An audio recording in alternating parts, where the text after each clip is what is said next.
এই মালাই চিকেন পকেটগুলো খেতে এতটা মজার ছিল যে একবার খেয়ে মন ভরবে না। এই সবগুলো খাওয়ার পরেও মন ভরবে না, এটা খেতে এতটা মজার ছিল। এই রমজান মাসে ইফতারে একবার হলেও এই নাস্তাটা তৈরি করবেন, আশা করি সবাই খেয়ে এটার ফ্যান হয়ে যাবেন। এখানে প্যানে দিয়ে দিলাম 2 টেবিল চামচ সয়াবিন তেল, 2টা পেঁয়াজ কুচি, পেঁয়াজটাকে হালকা ভেজে নিব। পেঁয়াজটাকে হালকা ভেজে নেওয়ার পরে এখানে দিয়ে দিলাম হাফ কাপ মুরগির মাংস। মাংসগুলোকে ছোট ছোট করে কেটে নিয়েছি, হালকা একটু ভেজে নিব। তারপর দিয়ে দিলাম 1 চা চামচ আদা রসুন বাটা, আবার কিছুক্ষণ ভেজে নিব। এখানে দিয়ে দিলাম 1 চা চামচ সয়া সস, 4-5টা কাঁচামরিচ কুচি, দিয়ে দিলাম 2 টেবিল চামচের মতো গাজর কুচি, একটু হালকা ভেজে নিব। তারপরে এখানে দিয়ে দিলাম 1 টেবিল চামচ পানি, যাতে গাজরটা আর চিকেনটা একটু সিদ্ধ হয়। এখন কিছু গুঁড়া মশলা দিব, দিয়ে দিলাম আদার গুঁড়া, ভাজা জিরার গুঁড়া, ধনিয়ার গুঁড়া আর মিক্স মশলা 1/4 টিস্পুন করে, হাফ চামচ দিয়ে দিলাম শুকনো মরিচের গুঁড়া। নেড়ে চেড়ে ভালো করে মশলাটাকে ভেজে নিব মাংসের সাথে। চাইলে আপনাদের পছন্দ মতো মশলা ব্যবহার করতে পারবেন।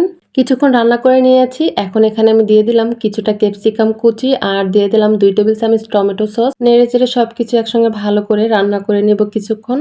এই তো কিছুক্ষণ রান্না করে নিয়েছি, এখন এগুলোকে একটা সাইড করে রেখে দিব। তারপর এখানে দিয়ে দিচ্ছি 1 চা চামচের মতো তেল আর 1 টেবিল চামচ ময়দা। ময়দার তেলটা খুব ভালো করে ভেজে নিব।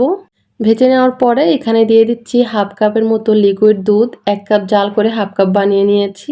প্রথমে অল্প একটু দিয়ে আগে ময়দাটাকে একটু গলিয়ে নিচ্ছি, তারপরে বাকিটুকু দিয়ে নেড়ে চেড়ে মিশিয়ে রান্না করে নেব 2 মিনিটের মতো সময় নিয়ে। এখানে দিয়ে দিচ্ছি 1 চা চামচ চিনি। এই চিনিটা দেওয়ার চেষ্টা করবেন, এটা দেওয়ার কারণে কিন্তু স্বাদ আরো বেড়ে যায়। নামানোর আগে আরো 1 টেবিল চামচ টমেটো সস দিয়ে দিলাম, আবারও নেড়ে চেড়ে মিশিয়ে এটাকে আমি এখন চুলার উপর থেকে নামিয়ে নিব। মালাই চিকেনটা কিন্তু একদম তৈরি হয়ে গিয়েছে। এখানে নিয়েছি 2 পিস পাউরুটি আর 2 পিস একসাথে করে এইভাবে বেলে নিতে হবে।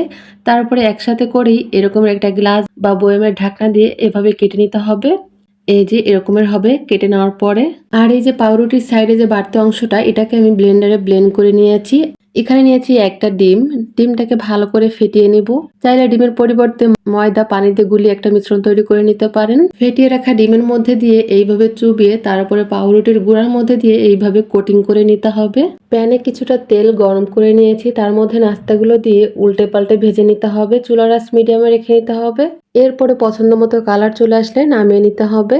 এই তো সবগুলোকে ভেজে নিয়েছি, এখন একটার মাঝখান থেকে এই যে কেটে নিলেই কিন্তু তৈরি হয়ে গেল পকেট। আর একটা কেটে দেখাচ্ছি, এই যে মাঝখানে দেখেন কতটা ফুলকো হয়েছে। আর এই যে তৈরি করে রাখা চিকেনের পুর, স্বাদ বাড়ানোর জন্য মাঝখানে দিয়ে দিচ্ছি একটুখানি টমেটো সস, তারপরে পুরোটার মধ্যে লাগিয়ে দিয়ে চিকেনের পুর দিয়ে দিলাম পরিমাণ মতো। আর চাইলে কিন্তু টমেটো সসটাও স্কিপ করতে পারেন, কারণ এটা অনেকটা মালাই হয়েছে, অনেকটা জুসি, এটা খেতে এমনিই মজার হয়েছে। কোনো রকমের সস মেয়োনিজের কিন্তু দরকার নেই। এই যে একটা একটা করে রেডি করে নিয়েছি, আর রেডি করে নেওয়ার পরে কতটা লোভনীয় লাগছে দেখেই বুঝতে পারছেন। একটা দুইটা খাওয়ার পরে কিন্তু মন ভরবে না, এটা খেতে এতটা মজার হয়েছে এই মালাই চিকেন পকেটগুলো। মন চাইবে যে সবগুলো খাই। ইফতারে যদি এটা একবার বানান আপনাদের প্রতিদিন খেতে ইচ্ছা করবে, এটা খেতে এতটা মজার। আর বাচ্চারা তো অনেক বেশি মজা করে খাবে।